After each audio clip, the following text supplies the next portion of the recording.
Ողջույն, ձեզ հետ է Մալեցի ոդկասթը։ Մեր ոդկասթը կոչվում է Արտաքինը ներսից, քանի որ կարևոր փոփոխությունները սկսվում են հենց ներսից։ Մեր հյուրն է Էմիլ Միրզոյանը, Մաշկաբանության ազգային կենտրոնի սեռավարակների բաժանմունքի վարիչ և Մալեցի կլինիկայի մշտական և սիրելի բժիշկ մաշկավեներաբանը։ Ողջույն Էմիլ, ուրախ եմ, որ ընդունել ես մեր հրավերը։ Ողջույն Աննա ջան, շնորհակալություն հրավերի համար։ Այսօր շատ հետաքրքիր թեմաներ ենք քննարկելու, հենց խոսքը վերաբերվելու է սեռավարակներին, քանի որ այս թեման հաճախ չի քննարկվում, դեռ մեր հասարակությունը որոշ մասերով ունի տաբուներ, տաբու թեմաներ եւ դրանցից մեկը հենց սեռավարակներն են, որ սեռավարակներն են ամենաշատը տարածված Հայաստանում, կառանձնացնես որոշները։ Երևի թե Հայաստանը շատ չի տարբերվում մեր երկրագնդի այլ երկրներից եւ զարմանալի է։ Հա, չէ, պատկերացրեք, որ համարյա նույն թվերն են եւ համարյա նույն հաճախությամբ բոլոր սեռավարակները մեզ մոտ հանդիպում են։ Երևի թե ամենաակտուալը դա սիֆիլիսն է, որը բավական թափ է հավաքել ամբողջ աշխարհում, շատ լուրջ թվեր են ներառյալ Հայաստանում։ Այսինքն աճ է ապրում սիֆիլիսը, Այո, նույնիսկ հեսա թվում էր, մենք թե թվերից ինքը անցել է անցյալ։ Չէ, բոլորովին չի անցել, բացի դրանից բավական տարածված են խլամիդիոզը, գոնորեան, հեպատիտները, միավ վարակը,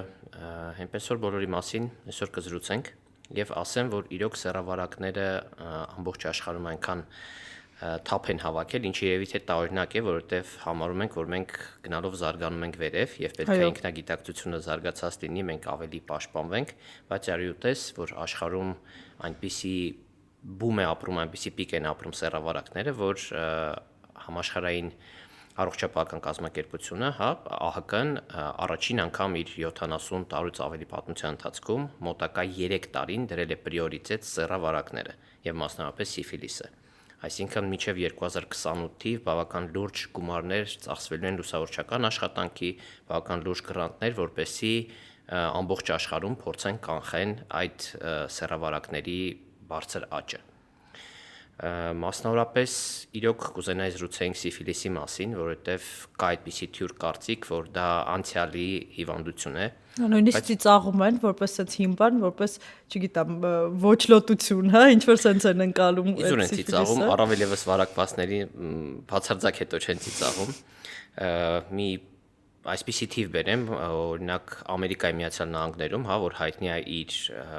տենց հզոր առողջապահական եւ կանխարգելիչ համակարգով,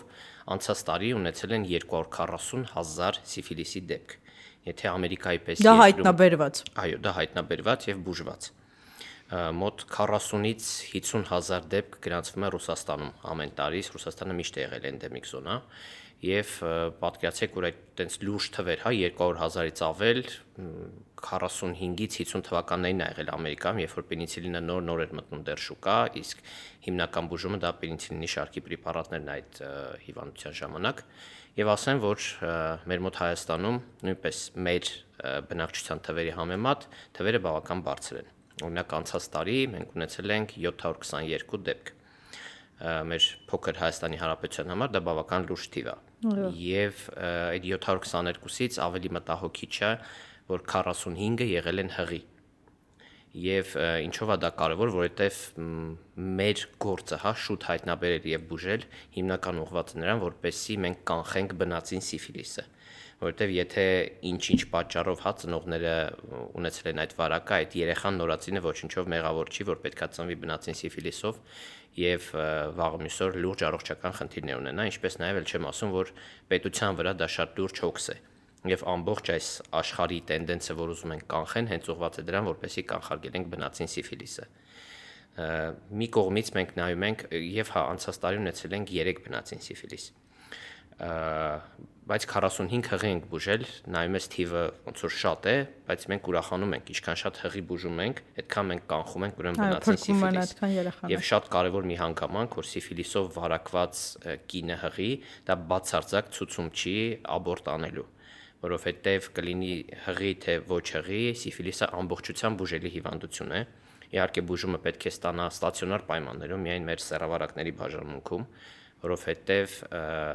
միայն մենք գիտենք այդ ճանապարհը ոնց ճիշտ բուժենք եւ ոնց վերջում անհրաժեշտ այդ էպիկրիզը տանք, որ նա բուժված հիվանդ է, քանի որ հակամարմինները սիֆիլիսի ամբողջ կյանքում կարող են դրական լինել։ Եվ վաղը մյուս օր ինչ որ շտապ վիրահատություն, ինչ որ վիզայի հարց լինի, որտեղ պարտադիր ստուգում են, նրանք լուրջ խնդիրների առաջ են կանգնում, որովհետեւ չունեն այդ փաստաթուղթը, որ բուժված են։ Դա իրանք ունի տա միայն մեր կենտրոնը։ Եվ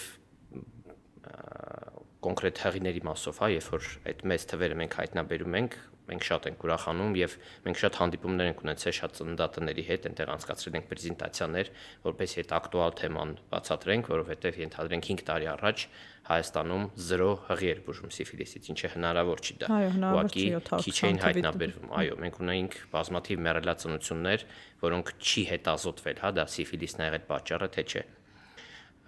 Եվ ցավոք միջև այժմ էլ որոշ տեղեր լաբորատորիայի թերացում կլինի, թե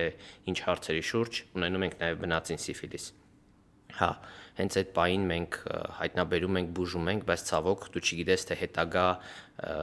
ինչ ազդեցություն կունենա երեխայի վրա։ Հա, դու տեսնում ես, բուժեցիր, բուժումը տվեցիր, բայց գոյություն ունեն ախտանիշներ, որոնք ձևավորվում են բավական ուշ։ Եվ մենք չգիտենք ինչքան կբուժենք, այնպես որ մեր նպատակը այդ ժամանակին շուտ հայտնաբերել եւ բուժել։ Իսկ կարանք ասենք, որ հենց սիֆիլիսն ամենատարածվածներից Հայաստանում, թե չկա տենց ստատիստիկա, հենց գոնորեային խլամիդիոզին ինքը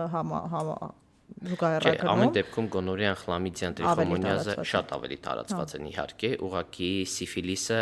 իր բարդությունների չբուժման արդյունքում ավելի վտանգավոր է, ավելի մեծ ուշադրության կենտրոնում է, հաշվի առնելով այդ հղիների եւ նորածինների հանգամանքը։ Ինչ միջոցառումներ են արդեն ձեռնարկվում հանրապետությունում տարածումը կանգնացնելու համար եւ ինչ առաջարկներ կա, որ օրինակ դեռ չկա այդպիսի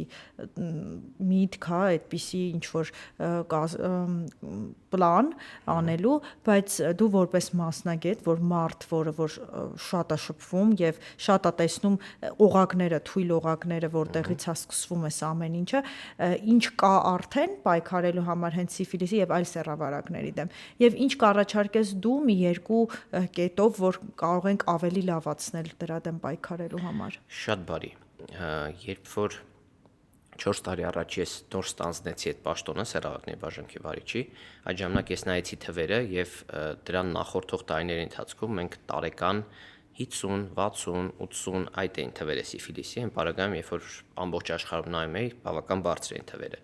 եւ հասկացա, որ մենք լուրջ թերացում ունենք հայտնաբերման հարցում։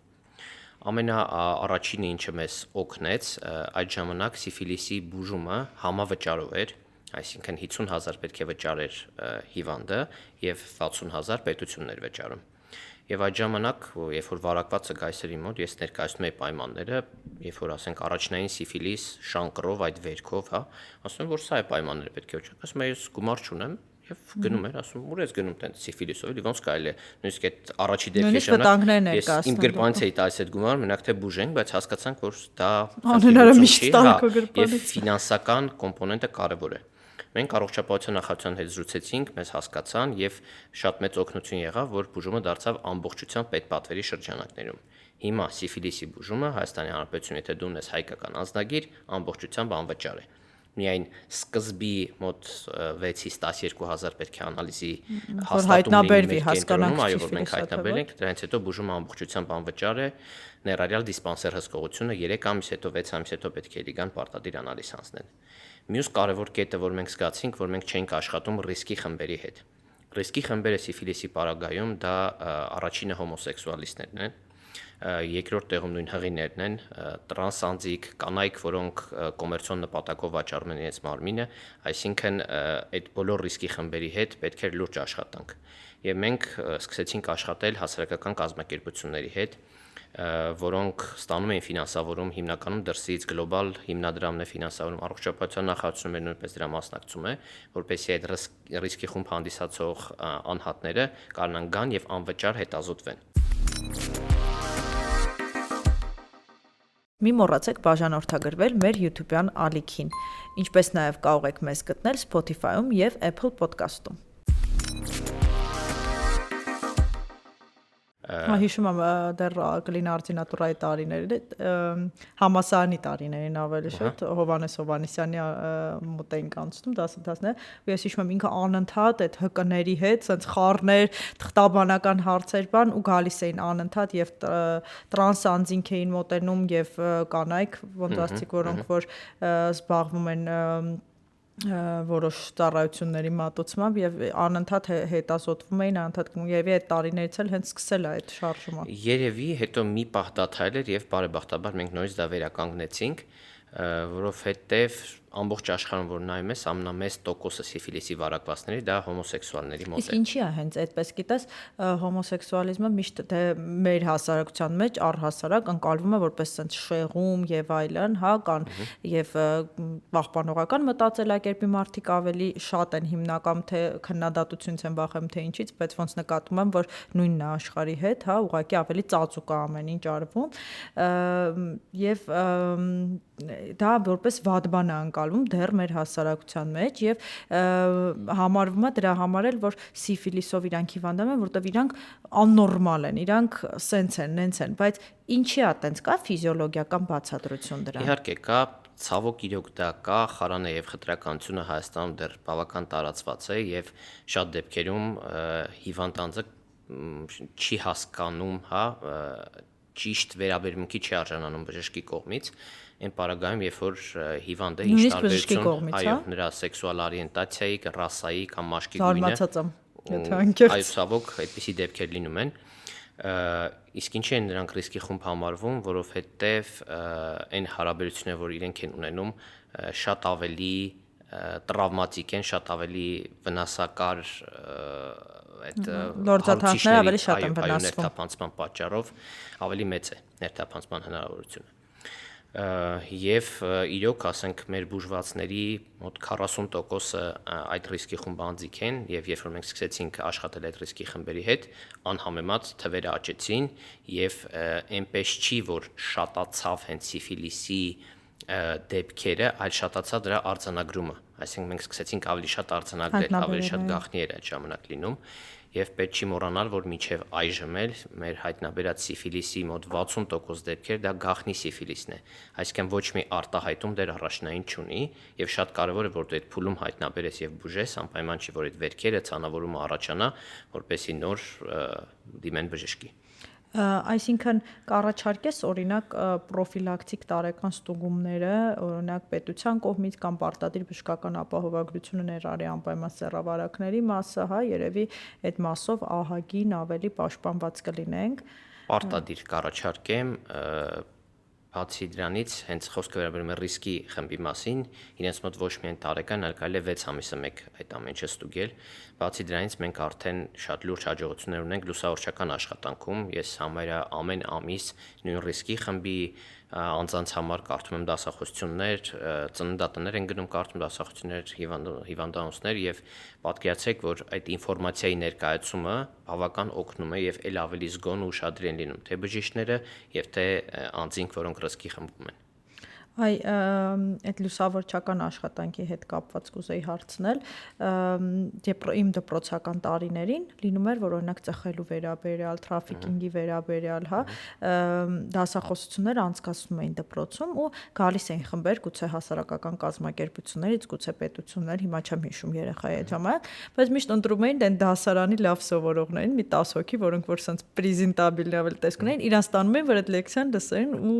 ուզում եմ հորդորեմ, որ այդ արվի բոլորի համար, լայն մասսաների համար ու եթե նույնիսկ այդ 100 հոգուց 15-ը կլսեն ու ինչ որ մի հետևություն կանեն, այդ շատ մեծ օգուտ է, իսկ այն մարդիկ, ովքեր որ օրինակ չեն անցնում ստուգումներ տարեկան, հա, կամ չեմ, դե մենք հայերս առհասարակ եւ մարդարարածը մտածում է իմ հետ չի պատահի, չէ, հենց իմ հետ չի լինի այդ, ուրիշների համար է եւ սիֆիլիսը եւ միավը եւ այլն, Այդ ամեն ինչի հետ կապված, եթե տարեկան ստուգումներ մարդը չի անցնում, գոնե լուսավորչական աշխատանքը պետքա լինի։ Օրինակ, որ տարիքից է, որ գտնում ես, որ կարելի է, թեկուզ այդ սեռական դաստիարակություն բառն էլ շատ հաճախ սխալ են ընկալում, եւ ասում են, ինչ գործ ունի 10 տարեկան երեխուն ես, 15 տարեկան երեխուն ես, բացատրեն, կսկսի ինչ որ այլասերվածություններ իրանց մոտ եւ այլն, այ որ տարիքից է, որ իմաստ ունի եւ գտնում ես, որ ճիշտ է խոսել երեխաների հետ, անչափահասների հետ եւ բացատրել եւ պետական մակարդակով դա անել, որպեսզի սահմանը չանցնենք, գերարագ հասունության եւ ապահով լինեն երեխաները սեռավարակներից, որ հասկանան, որ չպաշտպանված սեռական հարաբերությունները միայն հղիության կանխարգելման համար չի, այլև շատ վտանգավոր սեռավարակներ կան։ Տեսեք Աննա ջան, երևի թե այստեղ շատ բան գալիս է նաև ընտանիքից եւ տարբեր երեխաներ տարբեր տարիքում են սկսում հետաքրվել այդ թեմայի շուրջ, իսկ դա բնական ֆիզիոլոգիա է եւ պետք չի թաքցնել, քողարկել կամ փորձել չզրուցել երեխաների հետ։ Կարծեմ հիմա 12-րդ դասարաններում կա նույնիսկ այդ սեռական դաստիարակություն ինչ-որ մի դասընթաց, որովհետեւ շատ դպրոցի տնօրեններ կոնկրետ ինձ էլ դիմել են, ես գնացել եմ եւ ինչ որ մի դաս անցկացրել եմ սեռավարակների վերաբերյալ, այտենց վախենալու նկարներով, ինչ է սպասում, որպեսզի մի քիչ զգոնություն առաջացնեմ, օրինակ կոնկրետ այդ դպրոցում ես տղաների հետ եմ անցկացնում դասը, գինեկոլոգ աղջիկների հետ եմ անցկացնում, որպեսզի իրենց բոլոր հուզող հարցերը մենք պատասխանենք եւ մի քիչ հələ դեռ երեխա են, մի քիչ շատ են շփտում, ծիծաղում, խոսում։ Նույնիսկ այդ բաժանում որ դուք տղաների հետ եք։ Այո, բայց ամեն դեպքում դու պետք է գտնես ինչ-որ մի բան, ինչով հետաքրքրես իրենց եւ իրենք իրոք ագահաբար լսում են, կլանում են այդ ինֆորմացիան եւ շատ կարեւոր է, որ իրենք ճիշտ ինֆորմացիա ստանան, որովհետեւ շատ դեպքերում, չգիտեմ, ընկերներից, բակից կամ ինչ որ այլ տեղից շատ դեպքերում խեղաթյուրված ինֆորմացիա են ստանում, ինչը վաղը մյուս օր շատ ավելի բարդ հարցերի առջև է կանգնացնում։ Այնպես որ այդ սեռական դաստիարակությունից թվում է պետքա դպրոցներում լինի եւ պետքա հոգեբանորեն ճիշտ մատուցվի, մենք էլ ինչով կարող ենք նպաստում ենք այդ գործին։ Իսկ գաղտնի շրջանի հետ կապված, օրինակ շատ հաճախ հատկապես տղամարդկանց մոտ, ինչքանով որ գիտեմ, դե ես էլ իհարկե մաշկա վեներաբան եմ մասնագիտությամբ, բայց ավելի շատ առնչվում եմ հենց մաշկային հիվանդությունների եւ էսթետիկ բժշկության հետ։ Սովորաբար ինչքանով գիտեմ, տղամարդկանց մոտ ավելի երկար լատենտ կարող է ընթանալ, սեռավարակի գոյությունը ու ինչի կարող է բերել, ինչքան ժամանակ օրինակ կարող է մարդը վարակվի սեռավարակով եւ չիմանա, որ վարակվել է եւ ոչ մի նշան չունենա եւ ինչի կարող է բերել երկար ժամանակ չբուժված սեռավարակը եւ տղամարդկանց եւ կանանց մոտ։ Շատ կարևոր հարց եք տալիս Աննա ջան, որովհետեւ իրոք անպաշտպան սեռական հարաբերությունից հետո, եթե դու վարակվել ես ինչ-որ սեռավարակով, տարբեր սեռավարակներ սկսում են դրսևորվել տարբեր ժամանակահատվածում, երևի թե ամենաարագ դրսևորումը գոնորեայի պարագայում է, երբ որ երրորդ օրը արդեն դու կարող ես թարախային արտադրություն ունենալ սեռական օրգաններից։ Ապրի գոնորեան գոնե շուտ է իր մասին։ Այո, իմաստ տալիս, չնայած լինում են նաև գոնորեայի լատենտ դեպքեր։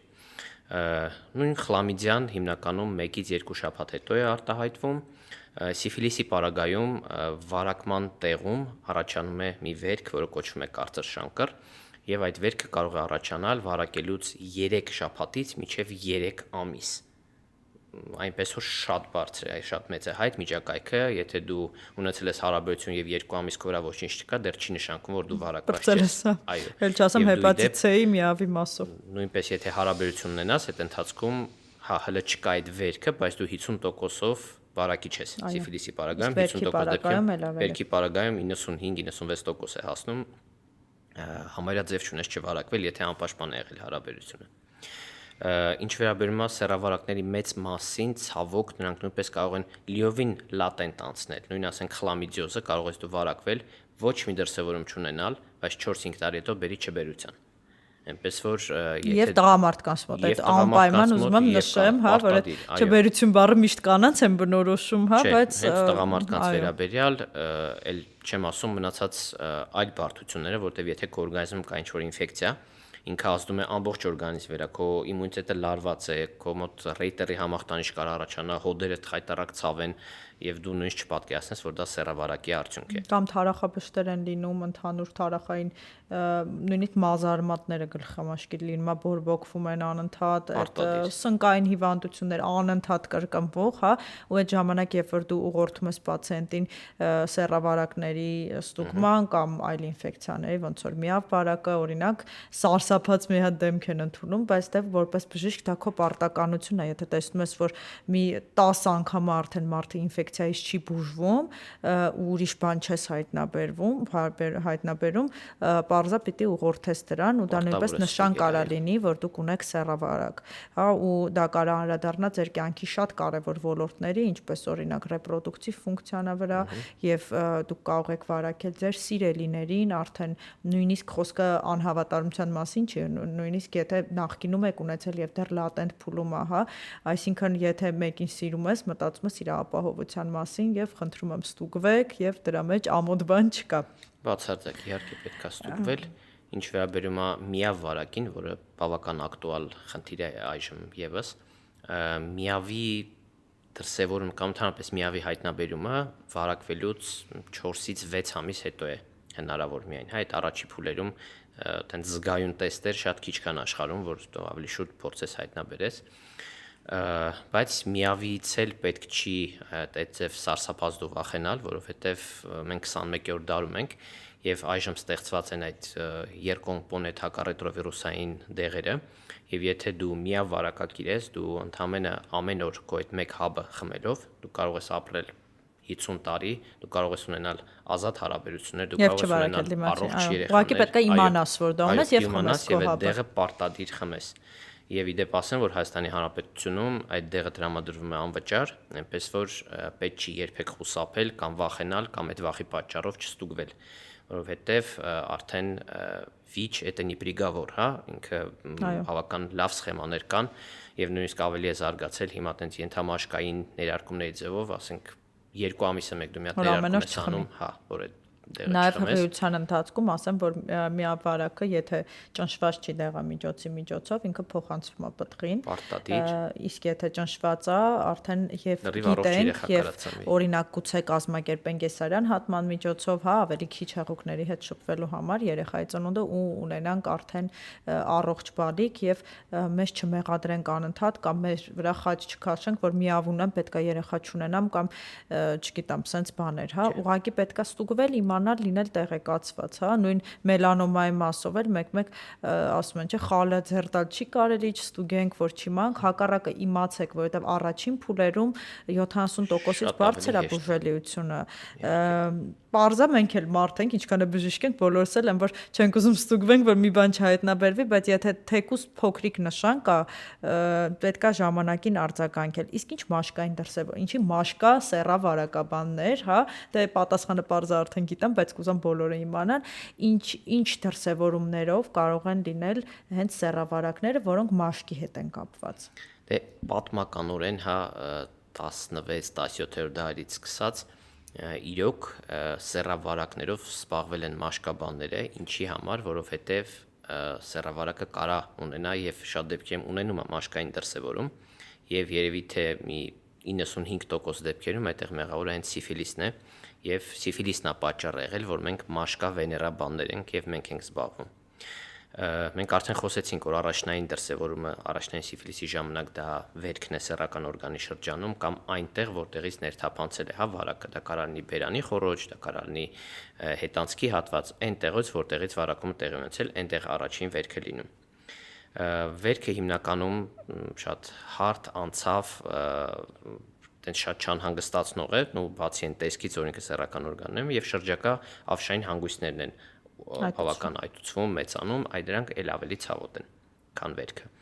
Նույնիսկ չբուժելու պարագայում, մոտ 1 ամիս հետո այդ վերքը ինքնին լավանում է եւ շատերը ուրախանում են, որ վերջացավ, բայց դա նոր է սկսվում։ 1-2 ամսից սկսում է երկրորդային սիֆիլիսը, որը դրսևորվում է ամբողջ մարմնով ցանավորմամբ։ Ցանավորումը կարող է լինել տարատեսակ, հա, ալերգիկ տիպի, բզուկային տիպի, թարախաբշտիկային տիպի, կարող է լինել մազաթափություն, օջախային ալոպեցիա, կարող լինեն պիգմենտային փոփոխություններ մաշկի վրա, շատ մեծ են դրսևորումները եւ սիֆիլիսը ինչով է վտանգավոր, որ այն նմանակում է բոլոր մաշկային հիվանդություններին։ Մենք դեպք ենք ունեցել, երբ որ եկավ մեր մոտ պսորիազ էին բուժում իր մոտ 5 տարի անդադար եւ ոչ մի էֆեկտ։ Ձեռքերի ափերի վրա իրոք շատ նման էր պսորիազի։ Ստուգեցինք սիֆիլիս էր։ 2 շաբաթ հետո սիֆիլիսը բուժեցինք իր Օլալա պսորիազը անցավ։ Մենք կարանք Նոբելյան մրցանակ ստանանք, պսորիազ ենք բուժել, որ հələ դες բան չկա, բայց պսորիազ չէր, դա ընդհանրապես սիֆիլիս էր։ Նույն սեբորեային մաշկաբորբին կարա նմանակի, ակնեին կարա նմանակի։ Ես տեսել եմ սիֆիլիսով հիվանդ, տիպիկ ակնե է, բայց այդ մարդը երբեք ակնե չի ունեցել, չոր մաշկ է, բուժեցիր, ակնեն անցավ։ Այո։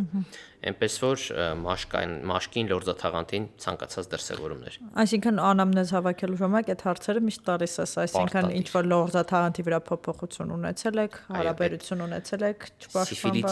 Սիֆիլիտическая настороженность պիտի միշտ լինի մաշկաբանի մոտ, ցանկացած, նույնիսկ եթե տեսնում ես տիպիկ ալերգիկ ցանավորում է, պետք է մի հատ մտածես, պետք է գոնե հարցերի ձևով, գոնե պիտի հետ գնանք։ Եվ եթե երկրորդային սիֆիլիսը չես բուժում, մոտ 2-ից 4 տարի հետո կարա զարգանա երրորդային սիֆիլիս,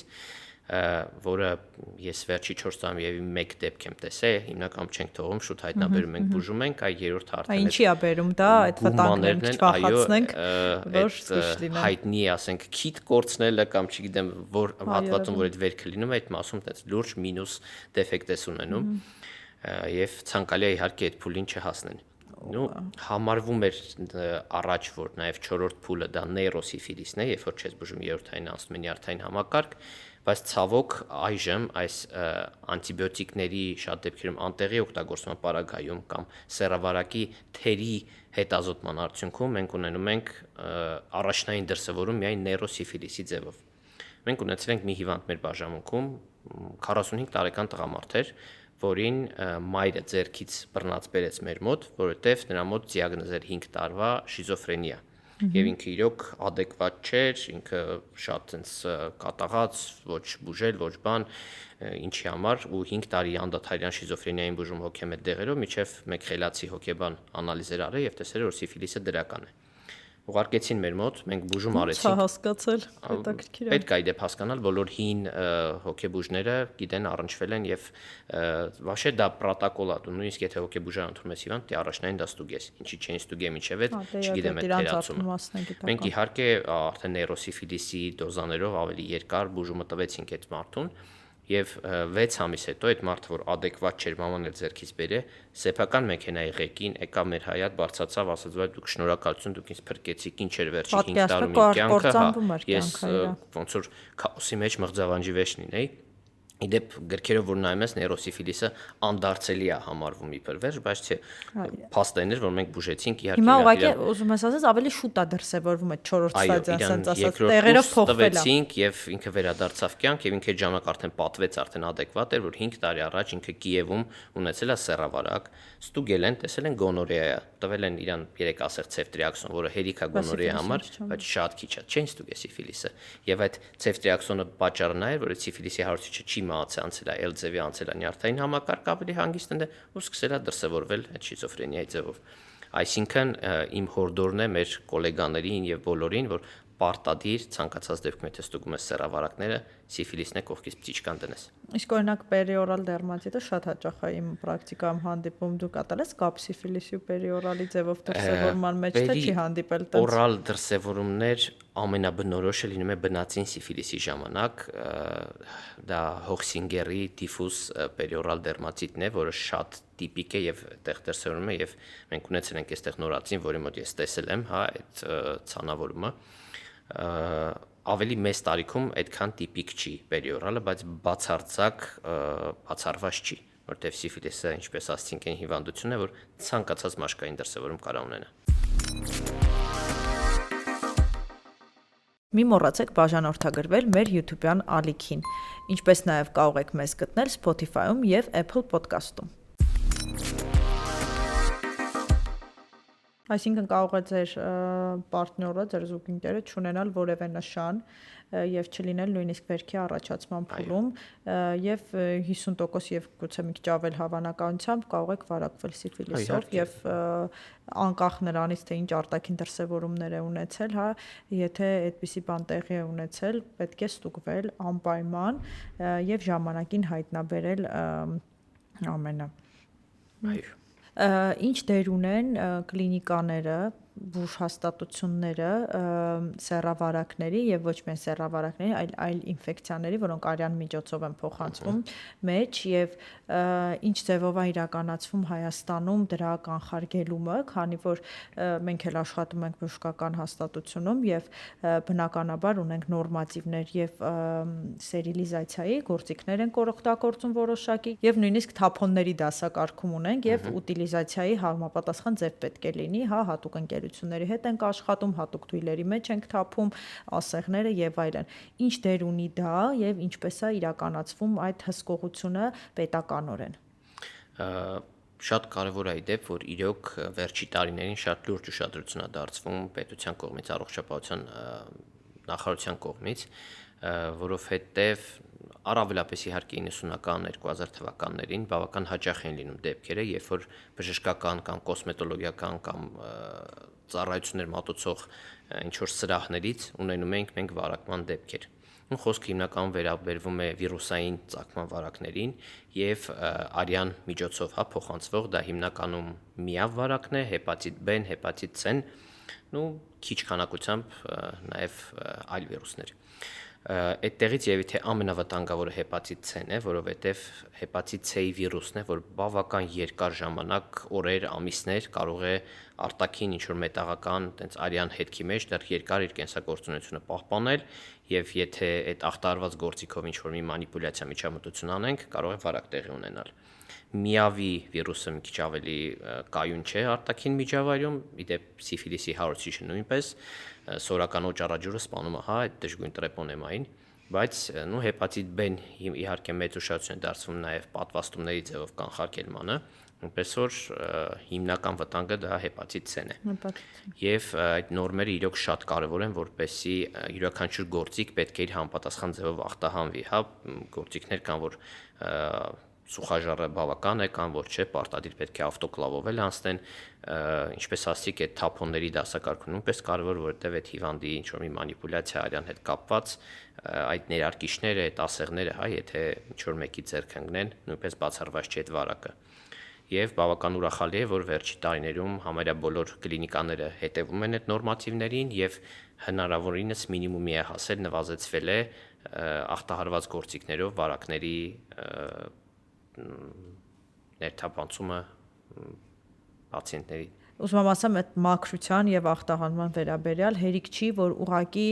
թեթև սպիրտ են անում վրան, հերիք չի, որ ուղակի լվանում են, հերիք չի, որ տուփի միջից են հանում, տենց կան մեկ անգամյա, հա, տուփեր, որոնք որ հատուկ գործիքով առանձնացվում են գործիքները ախտահանման ընթացքում, որպեսզի տեղադրվեն սուխաժառի մեջ, հա, դա բավական չի, այսինքն մեկ этаպը բավական չի, հստակ этаպներ կան մշակված պետականորեն, հա, ոչ միայն Հայաստանի Հանրապետության, այլև ԱՀԿ-ի կողմից, թե ինչպես պետք է ախտահանվի գործիքը, որպեսզի ինքը համարվի ստերիլ, այսինքն առանց վարակների ու դրան հետևելու համար դուք կարող եք նայել նախ թղթի կողքը ինդիկատոր է լինում, այսինքն գույն է լինում, որը պիտի փոփոխված լինի, իր վառ գույնից ավելի իջնում է, եթե իրոք գործիքը տեղադրվել է, կարելի է դնել այդ տուփի մեջ, բայց հավատացեք կարելի է չդնել եւ չախտահանել այդ գործիքը, օրինակ ավելի շատ գործիքներ ձեռք չբերելու նպատակով, որովհետեւ դա ժամեր է տևում իսկական ախտահանումը եւ պետք է համապատասխան ձևով համապատասխան նյութերով լվացվի, հետո նոր դրվի ավտոկլավի կամ սուխաժառի կամ երկուսի մեջ եւ դա этаպներ են, որոնց համար պետք է լինի համապատասխան լիցենզիայով անձնավորություն, որը աշխատում է այդտեղ, այդ հիմնարկությունում դա կլինի կլինիկա, դա կլինի սալոն եւ նա պետք է ունենա լիցենզիա, այդ լիցենզիան նշանակում է, որ ինքը անցել է այդ դասընթացները ինչպես պետք է անի, նույնիսկ միայն բուժքույր լինելը բավական չի, հա, բուժքույրը պետք է կարող ունենա առանձին թույլատվություն, որ ինքն է պատասխանատու անձը տվյալ կենտրոնում ստերիլիզացիայի համար եւ պարբերաբար լիցենզիոն մարմնի կողմից դա հսկվում է եւ ստերիլիզացիայի քայլերն է հսկվում, այս արդյոք բոլոր քայլերը իրականացվում են, դրա համար օգտվելով լիցենզավորված կենտրոններից դուք ավելի ապահով եք, չեմ ասում 100%, բայց ավելի ապահով եք, իսկ ամեն մատնահարդարումից հետո ես վստահ եմ ոչ մեկս 6 շաբաթը մեկ չի գնում հեպատիտ C-ի անալիզ հանձնում, որ ժամանակին դա հայտնաբերի։ Դրա համար խնդրում եմ ու հորդորում եմ, որ օգտվեք ստուգված տեղերից, մի քաշվեք հարցնելուց, ինչ ձևով է կատարվում ձեր մոտ ստերիլիզացիան, նույնիսկ ծանոթացեք միջավայրին, մի քաշվեք ստուգելուց արդյոք գործիքի կողքի ինդիկատորը փոխել է իր գույնը եւ չէ, դա առողջություն է եւ եթե դիմացինը թաքցնելու ոչ մի բան չունի, դուք կարող եք տեսնել, հետաքրքրվել, նույնիսկ ինքը առաջինը ձեզ ցույց կտա ու հաճախ տեսնում սնկային վարակները մատնահարդարումից հետո լին մեծ շատ հաճախ են գալիս մեզ մոտ, դա նույնպես կարծում եմ նաև ստերիլիզացիայի պակասից է, ճիշտ եմ, թե ինչ որ այլ պատճառներ կա։ Չէ, իհարկե կարա ստերիլիզացիայի պակասից լինի, որովհետև եթե վարակի աղբյուրը տեղի ունեցել պետսալոնում ու հետաբար այդ գործիքը սնկախտով ախտարված եղունգի կամ մաշկի հետ առնչվել եւ համապատասխան ստերիլիզացիա չի անցել եւ վարակի անցումը տեղի ունեցել։ Հիմնականում հենց այդպես է լինում։ Մեկ գիտես նայում են օրինակ նորմալ են, որ ասում են ընտանիքի կին է եւ այլն եւ դիտարկում են նույնիսկ մասնագետը, հա, օրինակ բժիշկը, մատնահարդարը, այլ մասնագետ, որը ինչ որ արյան հետ գործ է ունենալու, հա, դիտարկում են, որ ինքը նորմալ մարդ է, որ օրինակ աննորմալ է սեռավարակ կամ ինչ որ վիրուսային ինֆեկցիա ունենալը, հա, որ ինքը նորմալ է, ինքը չի ունենա, բայց ուզում եմ ասեմ, որ բոլորս պոտենցիալ կրողներ ենք եւ բոլորս կարող ենք ունենալ նորմալ, աննորմալի խնդիր ստեղ չկա եւ չկա տենց բան, որ ինչ որ մեկը եթե սենց ապրում ինքը նորմալ է, ինչ որ մեկն էլ եթե նենց ապրում ինքը նորմալ չի եւ բոլորս կարող ենք ունենալ եւ պոտենցիալ պետքա վերաբերվենք դիմացինին որպես կրող եւ մեզ եւ դիմացինին, այսինքն բժիշկներն էլ պետք է զգուշ լինեն իրանց պացիենտների հետ եւ իրանք էլ զգուշ լինեն, որ իրենք վնասվածքներ չստանան արդեն արունոտ գործիքով կամ եթե ստացան այդ գործիքը պետք է փոխեն, նոր աշխատեն պացիենտի հետ։ Իզուր չի այդ ստանդարտները, որ ստեղծվել է բոլորի համար, հա, ինչ փուլեր պետք է անցնեն այդ գործիքները, որ դու համոզված ես, որ հաջորդ հաճախորդը, հաջորդ պացիենտը չի վարակվի եւ ես նույնիսկ գիտեմ, որ հիմա պրակտիկական ինչը բավական ողջունելի է, որ շատերը, ասենք, իրենց մատնահարդարման հավաքածուն ունեն, իրենց սեփական դա են տանում, ասում են, այս գործիքներով ինձ արա Այո, բավական ընդունելի է։ Ես նույնիսկ այսպես եմ գտնում, որ իրենց սեփական գործիքները կարող են տանել, բայց խնդրել մատնահարդարին կամ իրենք տանը ունենան միևնույն է ախտահանման գոնե առաջնային этаպները, գոնե ոչ սարքավորումների մասով, որովհետև ինչի չէ միջավայրի այդ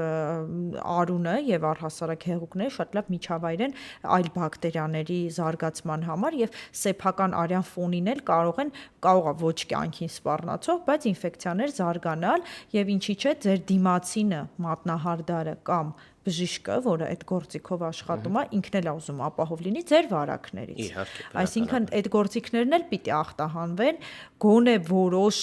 տարական этаպներով, դա բերեկիսի կամ հատուկ ախտահանիչ լուծույթների օգտագործումն է, օճառաջրով լվացումն է, հա, եթե հնարավորություն կլինի խնդրել մատնահարդարին հենց ձեր աչքի առաջ կամ բուժքրոջը, բուժաշխատողին դնել եւ ստերիլիզացնել եւ հետո հետ վերցնել ձեր գործիքները, դա ավելի իդեալական տարբերակ է, այո, հիանալի տարբերակ է, այսինքն միայն քո գործիքը դեռ լրիվ բավական չի, դիմացինի համար էլ է վտանգավոր ամեն դեպքում։ Եվ խոսքը վարակվել է ոչ միայն սեռավարակների մասին, այլ սնկային, ստրեպտոստաֆիլոկոկային վարակների, հերպես վիրուս, պապիլոմավիրուս, բավական ինչի ունենալ, եթե կարելի է չունենալ։ Պարզա որ պապիլոմավիրուսը տենց չի սպանում մարդուն, բայց ինչի համար ունենալ, ինչի համար անդադ հեռացումներ անել, սպիերի վտանգ ունենալ, գործնուկներ ունենալ, հա, ավելորդ քաշքշուկ, ավելորդ անհարմարություններ կյանքի որակի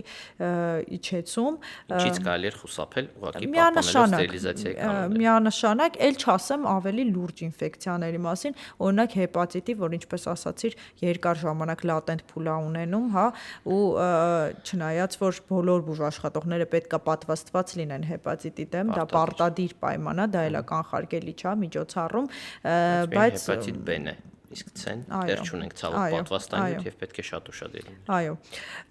Եվ ատամնաբուժական գործիքներից էլ հաճախ ատամնաբուժներն էլ համարում են ռիսկի խումբ, քանի որ հաճախ պացիենտներ կան կծեն իրանց մատները, չէ, վնասվածքներ առաջացնեն եւ այլն,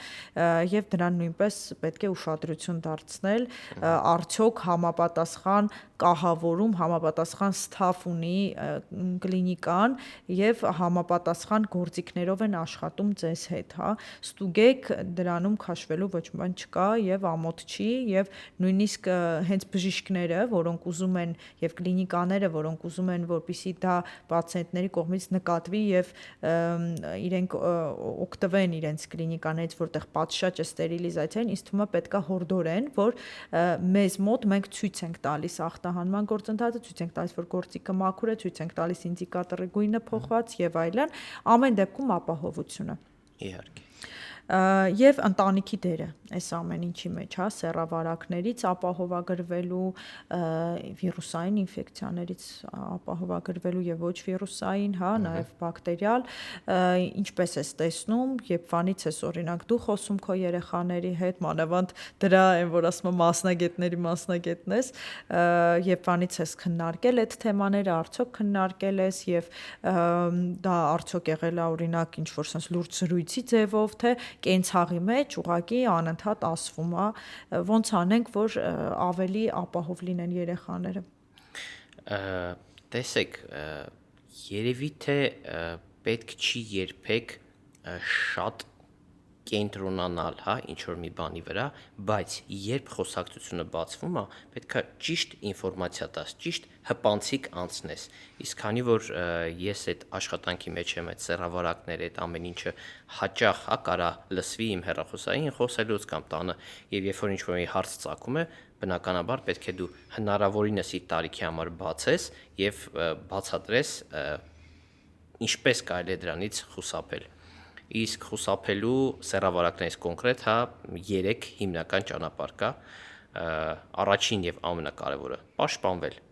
Սովորական պահպանակը 99.9% դեպքերում պաշտպանում է բոլոր սեռավարակներից։ Երկրորդ կարևոր պայմանը, որ չվարակվես եւ ընտանիք չբերես սեռավարակ, դա հավատարմությունն է։ Շատ կարևոր մասն է։ Այո, եւ բնականաբար ոչ մի սեռավարակ քեզ չի անցնի, քանի որ ամեն դեպքում 99% դեպքերում սեռավարակները հենց սեռական ճանապարհով են անցնում, շատ քիչ է հանդիպում արդեն կենցաղային կամ ինչ որ այլ կլինիկաներից, ինչ արդեն քննարկեցինք։ Եվ երրորդ տարբերակը, որը նույնպես պահպանում է իհարկե սեռավարակներից, դա հարաբերություն չունենալն է։ Ինչը ֆիզիոլոգիապես որպես բժիշկ մարդուն լավ չի, ճիշտ չի իհարկե, բայց դա համարյա 100%-անոց մի պայման է, որով չես վարակվի։ Հետաբար այդ 3 պայմանը դու պետք է ընտրես, որ մեկով ես շարժվում, որպեսզի սեռավարակները չներխուժեն քո ընտանիք։ Մի մոռացեք բաժանորդագրվել մեր YouTube-յան ալիքին, ինչպես նաև կարող եք մեզ գտնել Spotify-ում եւ Apple Podcast-ում։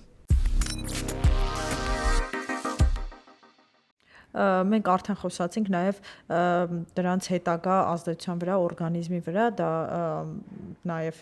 չբերությունն է, հա, կնոջ, տղամարդու մոտ, դա այլ օրգանական դրսևորումներն են, հոդերի ցավերը, նյարդային նևրոզները, հա, որոշ ձևի հոգեկան առողջության խանգարումը եւ այլն, հա, ու վարակելիությունը երեխաների հանդեպ, հա, ամեն դեպքում կենցաղում մենք լինում է, որ շփվում ենք նույնիսկ արուն, հա, երեխայի հետ, հազվադեպ է լինում այդպես, որ դու վնասվածք ունես, ինքը ունի, բայց կարա լինի այդպես, էդ էլ պահպանեք ու մի բան էլ, որ դեռ մեր սոցիումը պատրիարխալ է, հա, ավելի շատ եւ ավելի հաճախ, չգիտեմ հիմա ոնց է ստատիստիկան, լինում է, որ անհավատարմության դեպքեր գրանցվում է տղամարդկանց կողմից, կամ էլ գրանցվում է, դա ուղղակի այտենց չենք իմանա, բայց ամեն դեպքում եւ տղամարդիկ եւ կանայք իմացեք, որ դուք բերում եք դա ձեր ընտանիք, ձեր կամ մշտական զուգընկերոջ մոտ, գուցե դեռ ձևավորված չի որպես ընտանիք, եւ դրանով նաեւ ռիսկի եք ենթարկում ձեր ապագա սերունդները, այն որ իրա մասին չես մտածում, գոնե երեխուդ մասին մտածի, հա, եւ իրանց առողջությունը եւ իրանց չգիտեմ, ամեն ինչը ոնց կգնա իրանց կյանքը մեկ չմտածված ինչ որ բանի պատճառով, հա, կամ մեկ պահի համար, որ դու կարող ես ուղակի մտածել դրա մասին եւ մի քանի մարդու կյանք չփչացնել,